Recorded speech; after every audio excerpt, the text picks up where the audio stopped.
رائج کر دیں اور سارے مسائل حل ہو سکتے ہیں۔ مجھے آپ سے مکمل اتفاق ہے کہ فرنٹیئر کرائمز ریگولیشن کی موجودگی میں قبائل کو کوئی انصاف فراہم اچھا، میں آپ کو صرف ہم آپ کو جھلکی بتانا چاہتے ہیں کہ کیا صورتحال ہے۔ ہم آپ کی خدمت میں موقف پیش کرتے ہیں ایک نوجوان احسان اللہ خان کا، جو بھائی ہے حیات اللہ خان کا، جو کہ 1 سال پہلے قتل ہو گیا تھا، جو کہ ایک صحافی تھا، اور احسان اللہ خان کا کیا موقف ہے اس ساری صورتحال پر قبائلی علاقوں میں، ہم آپ کی خدمت میں پیش کرتے ہیں۔ میرا نام احسان اللہ خان ہے، میرا تعلق شمالی وزیرستان ایجنسی سے ہے۔ میرا بھائی صحافی حیات اللہ خان کو 5 دسمبر 2005 کو اغوا کیا تھا۔ ان کو خفیہ اداروں کے اہلکاروں نے اغوا کیا تھا اور ان کو 16 جون 2006 کو شہید کر دیا گیا۔ تو پاکستانی حکومت نے ان کی انکوائری کا اعلان کیا تھا ان کی قتل ہونے کی، تو حیات اللہ خان کی انکوائری مکمل ہو گئی ہے اور ابھی تک ہمیں انصاف نہیں ملا اور کچھ وضاحت بھی سامنے نہیں کہ حیات اللہ کے قتل میں کون لوگ شامل ہے اور کون افسر شامل ہے قتل ہونے میں۔ تو اس طرح وزیرستان کی جو حالات ہے اب بھی، یہ نہ وہاں پہ کوئی غیر ملکی ہے اور نہ کوئی اور ہے، یہ ہمارے خود وزیرستانی ہیں اور ہماری وزیرستانی جن کے ساتھ ظلم کیا گیا ہے، آپریشنوں میں ان کو شہید کیا گیا ہے۔ تو اس سلسلے میں جو ابھی وہاں پہ حالات خراب ہوئے، تو یہ اسی وجہ سے خراب ہے کہ وہ انتقام لے رہے ہیں اور اپنا بدلہ لے رہے ہیں، چاہے وہ سیکورٹی فورسز سے ہو، کوئی اور سے ہو۔ تو اس سلسلے میں وہاں پہ حالات ابھی تک خراب ہے اور میرا خیال یہی تک ہے کہ وہاں پہ حالات اور خراب ہوں گے، اسی وجہ سے کہ وہاں پہ لوگوں کو انصاف نہیں ملتا ہے اور وہاں پہ نہ کوئی ایجوکیشن ہے اور نہ کوئی اور چیز ہے۔ تو گورنمنٹ کو یہ ہونا چاہیے کہ جس کے ساتھ ناانصافی ہوتی ہے اور جس کے ساتھ ظلم کیا گیا ہے ان کا ازالہ کیا جائے اور انصاف دیا جائے۔ یہ تھا احسان اللہ خان جو کہہ رہا تھا کہ وزیرستان میں بھی لوگوں کو انصاف ملنا چاہیے اور وہاں پر جو اس وقت امن و امان کی صورتحال خراب ہے اس کی وجہ انتقام ہے، اور انتقام آپ جانتے ہیں بدلہ قبائلی علاقے کی ایک روایت ہے۔ ایک بریک لیتے ہیں۔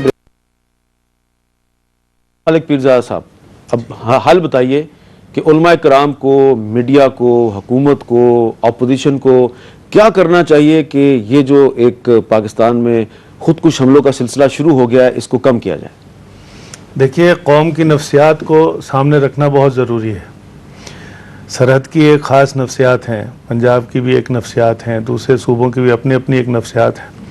میرا خیال ہے کہ حضور صلی اللہ علیہ وسلم جتنے مشکل وقت میں مبعوث ہوئے تھے، اس وقت اتنا زیادہ مشکل وقت نہیں ہے، لہٰذا حضور صلی اللہ علیہ وسلم نے بات چیت کے ذریعے تمام اقوام سے، بلکہ جب گورنمنٹ قائم ہوئی اسلام کی مدینہ میں تو یہودیوں سے، جو کہ مطلب بہت ہی زیادہ دشمن تھے اسلام کے اور کسی شکل میں بھی دیکھنا نہیں چاہتے تھے، ان سے بھی معاہدہ کیا۔ یہ جو پختون قوم ہے اس میں بہت بڑے بڑے ذہن موجود ہیں اور ان میں سے بہت ذہن پاکستان کے اندر بھی موجود ہیں جو ملک کو چلا رہے ہیں، ایسی بات نہیں ہے۔ وہاں سیاسی لوگ، علماء اور سماجی کارکن، ہر قسم کے لوگ موجود ہیں۔ تو اگر ان سے اپنی ذاتیات سے ماورا ہو کر اور مافوق یعنی من حیث الامہ من حیث القوم، قومی لیول پہ اگر ان سے بات چیت کی، کئی دفعہ بات چیت ہوئی ہے، بڑے اچھے مراتب تک پہنچی ہے، بہت اچھے یعنی اس کے نتائج نکلنے لگے، لیکن پھر کیوں فیل ہو جاتے ہیں، I don't know۔ تو بات چیت ہی میرا خیال ہے ایک ایسا ہے کہ وہ بات یعنی اس سے بات چیت کی جب ہم بات کرتے ہیں تو لوگ کہتے ہیں جی بات چیت تو چوہے شجاعت صاحب بھی کر رہے تھے لال مسجد کے ساتھ، لیکن فیصلہ کون ثابت نہیں ہوئی۔ نہیں، ایسی بات نہیں ہے۔ تمام قوم کے، ہر جماعت کے لوگ لیے جائیں، صرف ایک جماعت سے کوئی آدمی لے کر بات نہیں ہوگی، تمام قوم کے لوگ لیے جائیں، تمام جماعتوں کے بڑے حضرات لیے جائیں۔ ہمارے پاس سب جماعتوں کے بڑے لوگ بھی بیٹھے ہیں، کافی ساتھی ہیں مطلب ہے۔ آپ بات کر رہے ہیں ایک نیشنل ریکونسیلیشن کمیشن کی؟ جی بالکل، ایسا ایک کمیشن بنایا جائے جس میں معتبرین لوگ ہوں، ایک نہ ہو، ہر طرف سے، ان کی طرف سے بھی ہوں، ان کی طرف سے بھی ہوں۔ اگر بات صرف انتقام کی ہے اس کی تو کوئی انتہا نہیں ہے۔ وہ تو قوم، پٹھان قوم کہتی ہے کہ اگر ہم بدلہ نہیں لے سکیں تو مرتے وقت بڑے بیٹے کو نصیحت کر کے جاتے، دیکھو ہم نے بدلہ نہیں لے سکا ہے، ہم مر جائے گا، تم نے بدلہ لینا ہے۔ وہ نہیں لے سکا، اپنے پوتے کو، بیٹے کو کر کے جاتا ہے۔ تو قوم کی ذہنیت کو سامنے رکھتے ہوئے، ان کی دینداری کو سامنے رکھتے ہوئے، ان کے مزاج کو سامنے رکھتے ہوئے قومی لیول پہ بات ہو، انشاءاللہ تعالیٰ بالکل کامیاب ہوگی۔ جی حشمت حبیب صاحب، ایک قومی مصالحتی کمیشن کی ضرورت آپ سمجھتے ہیں ہے اس وقت؟ دیکھیں، یہ تو سلسلہ ایسا ہے جو لگاتار رہنا چاہیے ملکوں میں. ہر دنیا کے ہر ملک میں اس قسم کے کمیشن، اس قسم کے تھنک ٹینک چلتے رہتے ہیں تاکہ مسائل پیدا ہی نہ ہوں. باقی اس کا حل یہ ہے کہ یہ 2 واقعات ہوئے ہیں نا اس وقت، جو 12 مئی کا کراچی کا واقعہ ہوا ہے وہ بہت ظالمانہ واقعہ ہوا ہے، اور یہ یہاں کا جو جامعہ حفظہ کا واقعہ ہوا یہ کربلا ہے 2007. ان دونوں کا ہائی پاور اعلیٰ اختیاراتی کمیشن بیٹھ کر تمام چیزوں کا ریفرنس کرے. حمود الرحمان سے بڑا کمیشن بنا طارق عظیم صاحب، مجھے یہ بتائیے کہ کیا اب سانحہ لال مسجد کے حوالے سے 12 مئی کے واقعات کے بارے میں ایک اعلیٰ اختیاراتی یا عدالتی کمیشن کے قیام کی گنجائش موجود ہے؟ لیکن جی وہاں پہ سندھ میں نہ صرف حکومت سندھ انویسٹیگیشن کر رہی ہے، اس کے علاوہ آپ کو جیسے علم ہے کہ سندھ ہائی کورٹ نے سو موٹر نوٹس لیا ہے، اس کی تحقیقات ہو رہی ہیں وہاں پہ. میں یہ بھی چاہوں گا کہ یہاں پہ بھی جو لال مسجد میں جو ہوا ہے اس کے بارے میں بھی تحقیقات ہونی چاہیے، اس پہ بھی عدالتی تحقیقات ہونی چاہیے تاکہ صاف پتہ چل جائے کہ حقائق کیا ہیں. ہر آدمی اپنی فگر دے رہا ہے تو اس کے بارے میں بالکل تحقیقات ہونی چاہیے.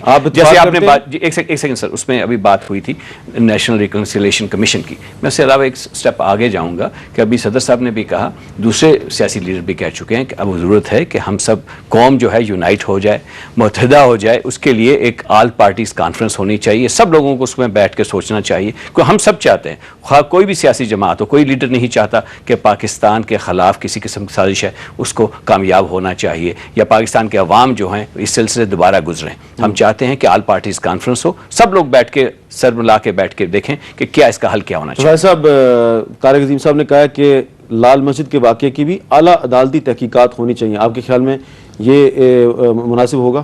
عدالتی تحقیقات ہونی تو اس چاہیے، پہ تو آپ ان سے اتفاق کرتے ہیں نا؟ لیکن میں یہی عرض کرنا چاہتا ہوں کہ جس کے پاس اقتدار اور اختیار ہے وہ نہیں چاہتا دیکھیں نا، کہ جس کے وہ پاس عدالتی اختیار اور اقتدار ہے وہ ریفرنس بھیجتا ہے چیف جسٹس پاکستان کے خلاف، وہ ریفرنس مسترد ہو گیا. میں اس لیے کہہ رہا ہوں کہ ان حالات میں بھی یہ عدالتی کمیشن کی بات کریں، اس سے آپ اتفاق کرتے ہیں؟ مجھے اس سے اتفاق ہے، بالکل عدالتی تحقیقات without any if and buts. If and buts میری طرف سے نہیں ہے، میں تو اصل واقعات آپ کے سامنے رکھ رہا ہوں. چلے اصل واقعات یہ آپ بھی اتفاق کرتے ہیں جی عدالتی کمیشن؟ جی میں بالکل اتفاق کرتا ہوں، اور میرے خیال میں عدالتی تحقیقات ہو رہی ہیں جی، اور وہ کسی بھی شکل میں انشاءاللہ تعالی اچھے نتائج برآمد ہوں گے. لال مسجد کی بھی عدالتی کمیشن ہونی چاہیے. جی عدالت کیوں نہیں ہونی چاہیے؟ حشمت حبیب صاحب، آپ اتفاق کرتے ہیں؟ میں آپ کو ایک سے وضاحت کر دیتا ہوں. یہ گورنمنٹ جو کمیشن بناتی ہے نا وہ معاملے کو فرسٹریٹ کرنے ہم عدالتی تحقیقات، اس لیے ہم نے تحریری طور پر ایز اے رائٹ ڈیمانڈ کی ہے چیف کمیشن جو اتھارٹی ہے کہ کمیشن مقرر کرے، لیکن اس میں یہ 7 افراد ہوں. ایک چیف جسٹس آف پاکستان، 4 صوبائی چیف جسٹس حضرات، ایک فارمر جج of the supreme court mister Wajood Ahmad, former vice chairman of Pakistan bar council Raja Haq Nawaz. یہ لوگوں کو کمیشن بنایا جائے. یہ جو سپریم کورٹ کا بینچ ہے اس پہ آپ کو کوئی اعتماد نہیں؟ نہیں، 5 جج ہو جائیں گے نا، 5 جج ہو جائیں گے. کمیشن اور سوسائٹی عدالتی تحقیقات سے آپ اتفاق کرتے ہیں؟ عدالتی تحقیقات سے خودکش حملے کے بارے میں بھی یہاں پہ آپس میں ایگری کر جائیں کہ یہ حرام ہے، غلط بات ہے، نہیں ہونے چاہیے. خودکش حملے کے بارے میں بتا دوں آپ کو. پاکستانی فوج کو بھی اگر پاکستانی عوام کے خلاف استعمال کیا جائے تو وہ بھی حرام قرار دیا جائے. ٹھیک ہے، تو آپ خودکش حملے کو حرام قرار دے دینا چاہیے. اور پاکستانی فوج کا پاکستانی عوام پہ حملہ بھی حرام. ٹھیک ہے، اچھا تو اب 2 باتوں پہ اتفاق ہو رہا ہے. کسی پاکستانی کا پاکستان میں خودکش حملہ کرنا وہ جائز نہیں ہے. میں حالات کو صحیح کرنے کی کوشش کروں گا یا باطل کے خلاف مقابلہ کروں گا. اگر اس میں میری جان بھی چلی جائے تو میں تیار ہوں، یہ اور مسئلہ ہے. لیکن یہ کہ میں جا رہا ہوں، میں جان اپنی دے کے سب کی جان لے لوں گا، اس میں اور اس میں دونوں میں فرق ہے. جی ٹھیک ہے، تو اس پہ 2 باتوں پہ اتفاق ہو گیا کہ خودکش حملہ حرام ہے اور ساتھ ہی ساتھ لال مسجد کے واقعے کی عدالتی تحقیقات ہونی چاہیے. ان 2 معاملات پر اتفاق ہوا. آپ چاروں کا بہت بہت شکریہ.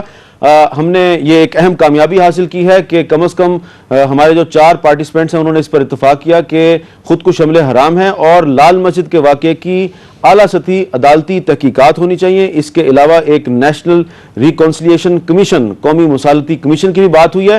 اور بہت ہی اہم بات ہے کہ قبائلی علاقہ جات میں انگریزوں کے دور کا جو فرنٹیئر کرائمز ریگولیشن پرانا قانون ہے اسے بھی ختم ہونا چاہیے.